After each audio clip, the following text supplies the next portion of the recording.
আপনি যদি মোটা হইতে চান, যে আমি চিকন খুব মোটা হবো, তাহলে ঠান্ডা পানিতে মধু দিয়ে খাবেন। আর যদি কোন যে আমি একটু মোটা সোটা চিকন হইতে চাই, তাহলে গরম পানিতে মধু দিয়ে খাবেন। বিস্ময়কর ব্যাপার। গ্রামে গঞ্জে পাওয়া যায় এরকম মধু, আছে না? মধু আছে তো। বিজ্ঞানীরা দেখতেছে সারা পৃথিবীতে যতগুলো সুপার ফুড আছে, তার মধ্যে যদি 1 নম্বরে রাখি, ব্রেইনের জন্য কাজ করে, রোগের প্রতিরোধ ক্ষমতা করে, তারপরে শরীরের লংজিভিটি বাড়ায়, চেহারা সুন্দর করে। একজন মোটা হইতে চাইলেও মধু খাওয়া যাবে, চিকন হইতে চাইলেও মধু। পার্থক্য কি? আপনি যদি মোটা হইতে চান, যে আমি চিকন খুব মোটা হবো, তাহলে ঠান্ডা পানিতে মধু দিয়ে খাবেন। আর যদি কোন যে আমি একটু মোটা সোটা চিকন হইতে চাই, তাহলে গরম পানিতে মধু দিয়ে খাবেন। বিস্ময়কর ব্যাপার। তার মানে মধু যে কোনো লোকের ক্ষেত্রে অসাধারণ।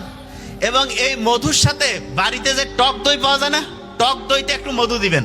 দেওয়ার পরে যদি ওই খাবারটা খান, ব্রেনটা আপনার হচ্ছে ওই সুপারগুলো যেমন একটা জায়গায় একদম আঠা চমৎকার ভাবে লাগিয়ে যায়, ঠিক তেমনি করে মধু এবং তার সাথে হচ্ছে টক দই মিক্সড করে যদি খান, পরাটা দেখবেন খুব সুন্দর করে মাথার সাথে একদম লেগে যাবে। তাহলে এইটা খুব একটা ইন্টারেস্টিং খাবার, মধু এবং টক দই। খাইতেও মজা লাগবে, ব্রেইনের জন্য খুব অ্যাক্টিভ হবে।